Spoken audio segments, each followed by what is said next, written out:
Well, hey Warren family, I'm standing in a place that is often the crossroads of a lot of activity and ministry in the course of the week here at Warren. And frankly, it's just been amazing this week to be on this campus and to see these buildings dark and empty and just lacking the life that so often fills these halls and all of the lives that come to this place. I'm so sorry that we're not able to be together in these days, and I'm missing seeing you. But I do want to assure you that even in the midst of all of this, that we're doing our best to make sure that we're engaging in the needed ministry of these days, while at the same time seeking to honor and to stand alongside those in our national and local leadership, as well as our medical community, related to providing the maximum level of protection and precaution on behalf of everyone who's involved. Certainly I'm praying for you. I trust you're praying for me, for us. Like you, I can't even believe how fast, how furious the changes have been in our lives. But recognizing all of this, we're all doing well, and we know that the Lord is going to be with us and that the Lord is going to walk us through these days. Today, I thought maybe it would be good to just take a few minutes and just run through some things that I want to be sure that I am saying and reinforcing with you, just to be sure that we're all in this together, doing together all that we can. First and foremost, let me just say, more than anything else, I really want to urge you personally to be vigilant. To be vigilant in being smart about avoiding gatherings, about staying home, about maintaining that social distance of 6 to 8 feet from anyone that you are near, because it's just so important for us to do everything that we can to protect one another. In addition to this, let me remind you that you don't have to have hand sanitizer, you don't have to have any specific types of wipes. But what we really want to encourage you to do is be sure that you use soap and water and that you wash your hands for up to 20 seconds at any moment, and that you do this repeatedly, maybe every quarter hour, every half an hour, just to be sure that you are guarding yourself. And then be very careful about sneezing or coughing in direction of anyone. Make sure you protect your face. Make sure that you don't touch your face frequently. That's something that many of us are having to do. Then secondly, not only to be vigilant, let me encourage you to be patient. If you do have some symptoms of an illness, I know I'm not a physician and I certainly don't want to give you medical advice, but I do want to remind you that many of our healthcare workers and facilities are completely overwhelmed right now with the panic and the fear of what's happening. If you have what is commonly an allergy or a cough, please don't try to run to an emergency room or a medical clinic where you suddenly are exposing yourself to all sorts of potential concerns and disease in these days. Do the things that you would do. Take the necessary meds that you know. Take time to rest. Take time to recuperate, and just be sure that you are not in an undue fashion putting burden on the resources of healthcare, and that you're careful about this. I want us to be aware that many of us have colds and many of us have allergies, and we just need to take care of those symptoms as well. And then be proactive. If you have had any exposure, and you know that you've had exposure to someone who has been in a hot spot, or you possibly have someone that is suspected of having the COVID-19, I'll get it out in just a minute, the COVID-19 illness, please quarantine yourself for up to 14 days. You simply just need to take time to remove yourself, to not be active or involved with others.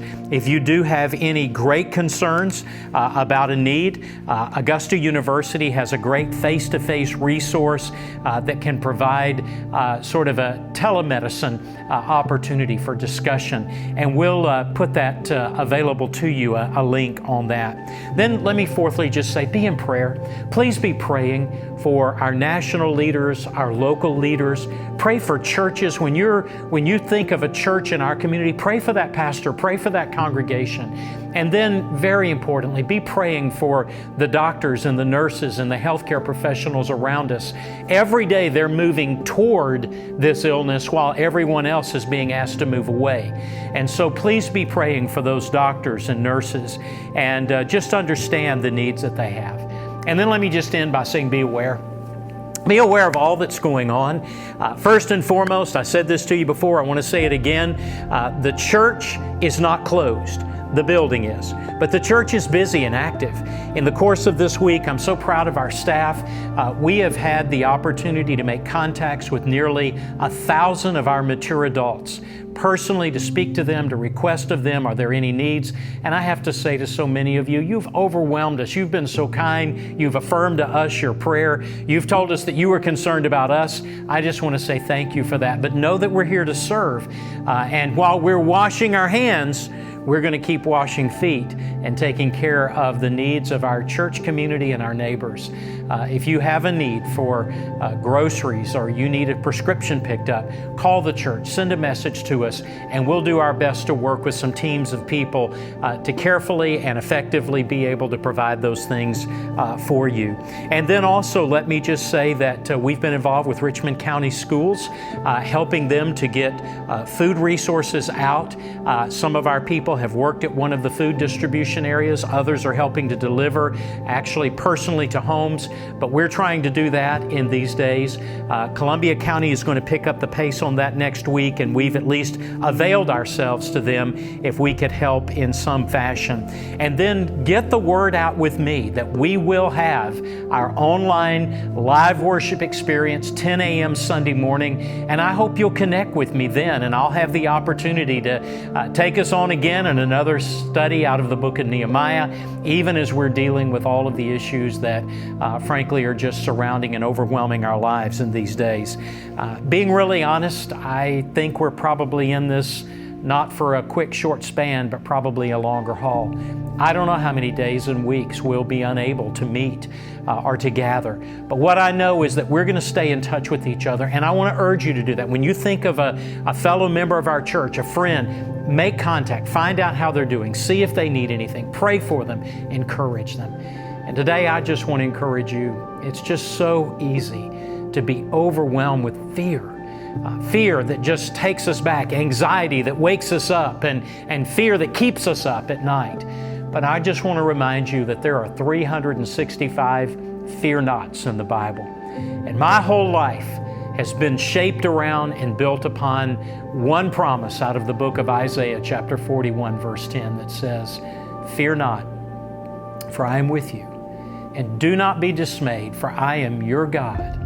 I will strengthen you. I will help you.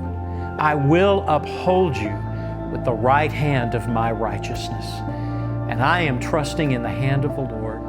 And I am trusting in His work and movement, even in things I don't understand. And frankly, some of them I don't even want to experience.